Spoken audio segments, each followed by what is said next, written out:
My people, welcome back to Naijagistcentral. Today gist no be small o. DNA wahala, music industry fights, street confession and global recognition. Oya o, make we enter am gently. My people, before we enter today's full gbege, make we first talk about Davido papa, Dr. Deji Adeleke. Because na from there this whole wahala e come restart again. For the first time in a long time Dr. Deji Adeleke e come out come talk publicly about the long-standing baby mama issue wey involve im son Davido. According to am, the matter no be today e say e don tey since 2023 and the family don handle am quietly for years e make am clear say no be every allegation wey dey online be truth and e warn people say make dem stop dragging Adeleke name anyhow. No be small talk because one papa talk everywhere scatter gbas. Well, after Dr. Deji Adeleke talk, Anu mama come cry out. She talk say Nigeria should hold Davido's papa responsible if anything happen to her daughter Anu. She accuse Davido camp of intimidation and silence, while Davido later came out come confirm say Imade remains his second child without recognizing other claims.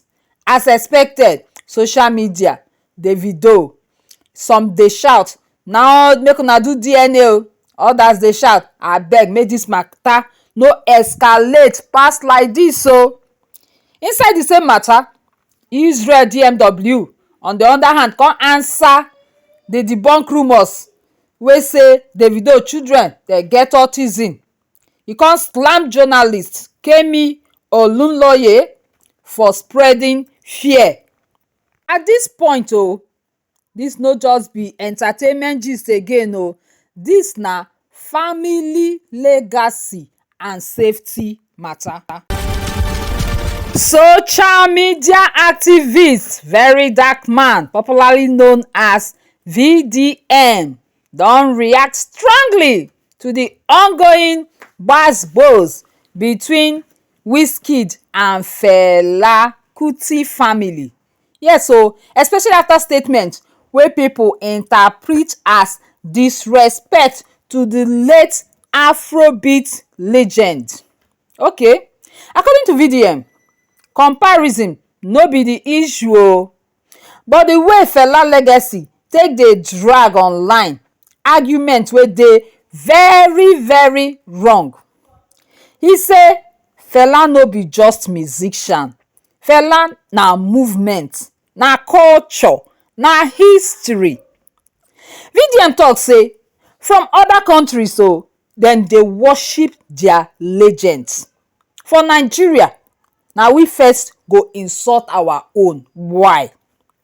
He accuse some Wizkid fans of insulting Fela online, using awards and current fame to downplay wetin Fela represent for Africa and world music. VDM also talk say about Grammy matter. He talk say winning Grammy no automatically make person bigger than Fela Fela no choose award Fela choose word. He chase word, the word chase Fela.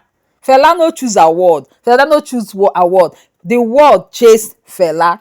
According to am, impact and influence pass charts and awards, and Nigeria suppose protect their legends, not to downgrade them at all. Yeni Kuti come recount Wizkid early days. He talk say as the argument dey hot, Fela daughter e enter. He talk say she remind Nigeria say Wizkid no fall from sky. So during im early career, he perform severally at the new Africa shrine. Una sabi Africa. No be say she dey insult Wizkid o, but na to correct the narrative, stressing say everybody start somewhere. Respect no suppose finish because fame come. Yeah. Her statement trigger mixed reactions. Some see am say na historical clarification.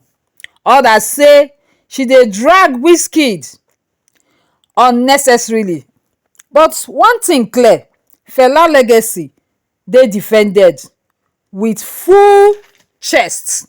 Nobody dey fear. Anybody wey dey defend am with im full chest. Well, Wizkid na big guy na, how we go do? Away from celebrity beef, Portable also trend after he open up about his recent prison experience. According to Portable, Detention change his mindset, make am realize say Nigerian system fit humble anybody. He talk say na music save me o, if no be music I for don lose my life. Portable admit say e get fault o, but beg pipo make dem understand say street life no easy and the country pressure dey affect mental health of many youths. Since e release, Portable don reduce noise small but fans still dey watch whether dis one na new reflection whether e go last. Dis noise maker e don even barb im hair, abi na for nga dem barb the hair?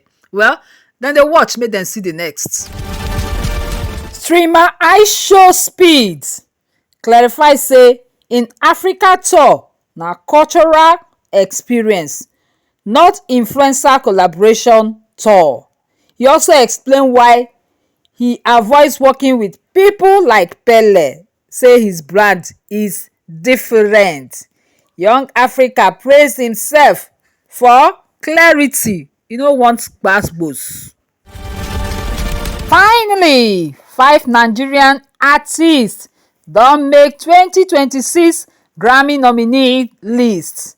Despite all the wahala, Naija music still dey fly globally. Yes, so which story pain you pass, abi which one sweet you pass? Drop your comments, like, subscribe and share. Dis na Naijagistcentral. We no dey lie, na just gist, pure Naija entertainment gist. See ya.